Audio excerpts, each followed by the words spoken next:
Welcome to the Small Scape. For today's video, I thought it was about time that we talked about the scary group of aquarium plants known as the stem plants.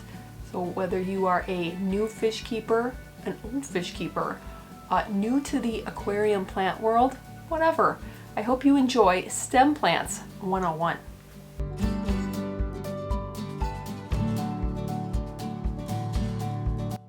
As we get started here, you should know there are different categories or different types of aquatic plants.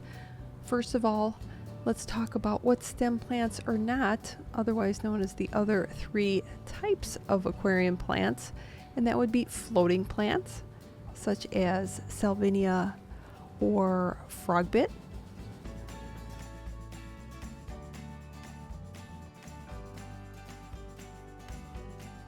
Another category would be the epiphytes, such as Boos or Java fern.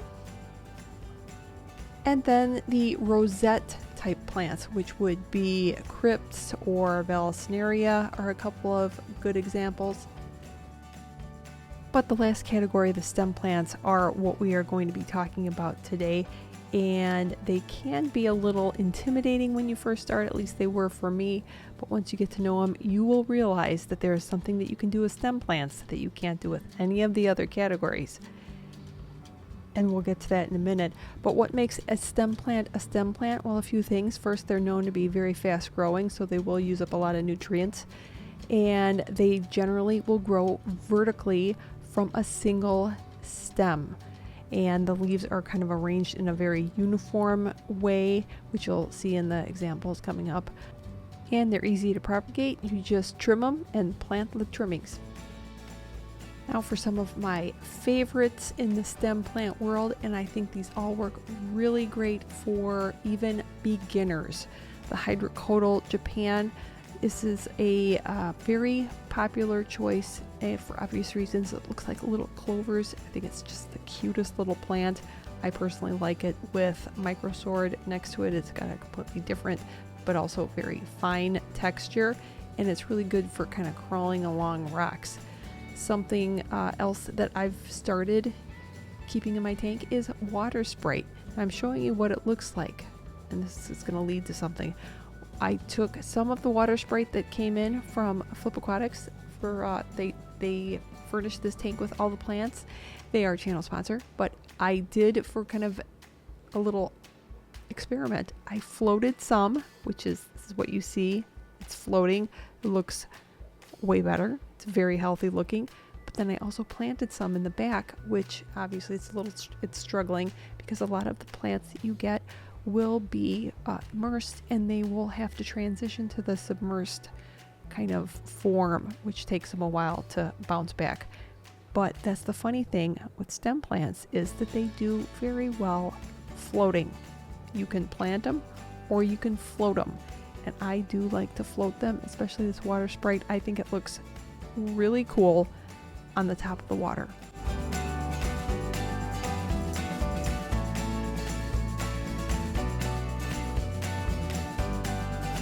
This is what water Sprite will look like once it matures, once it becomes very, very happy. It will fill up your tank pretty quickly. And that's the great thing about stem plants, is that you can take cuttings. You can just cut it anywhere along the stem, and you can float that, you can plant it, and it will create more plants. Something that looks very similar to it is the Watersteria. It's a different plant. It's got some different kind of properties, but it looks very similar, and it can be a little bushier, so it'll be more kind of compact looking, and I think it's a little bit more hardy. The stems won't break as easily, and it's just another great plant for if you're looking for something maybe in the background to fill in, or just to float along the top of the water. Both of them look absolutely beautiful. One of my all-time favorites is Bopa. It looks beautiful under the water, it looks beautiful on top of the water, and it will, once it grows to the water's surface, it will crawl along the top. And moneywort, as you can tell kind of in the middle right, it kind of crawls along the top of the water, it's very closely related to creeping Jenny, which if you are a gardener, you may be familiar with it, but I love to see Bacopa popping out of the water, especially by driftwood or along rocks. I think it just adds a whole new element to any aquarium, and it's such an easy plant. And Bacopa, along with a lot of the other stem plants, will have a lot of different varieties within the specific plant. So Bacopa will come in a Monieri and a Caroliniana, all different kinds of little varieties that you can get with bigger leaves, smaller leaves. It's just a super fun plant that I've always had really good luck with, and if you're considering stem plants, I would highly recommend try Bacopa.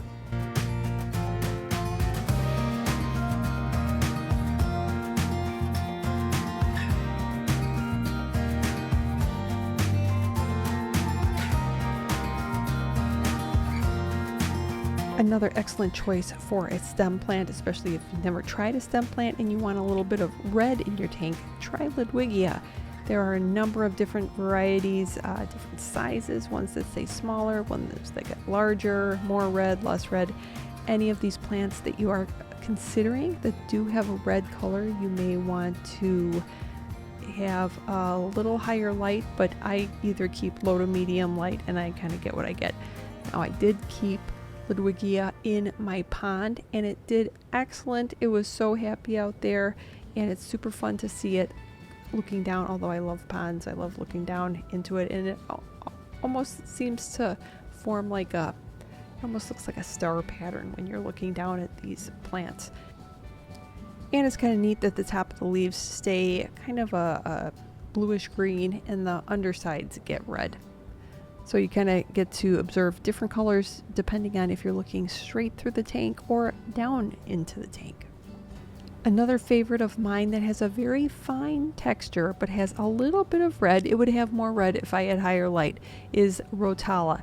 And I don't know if I've mentioned, but I don't run any CO2 at the moment.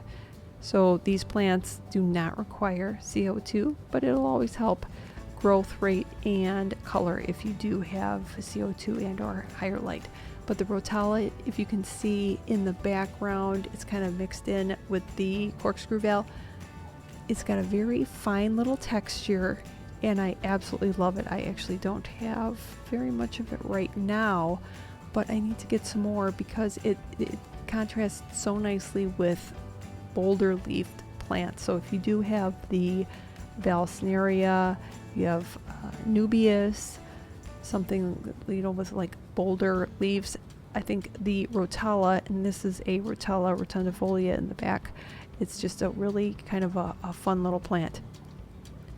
And now Hornwood is a stem plant and you either love it or you hate it.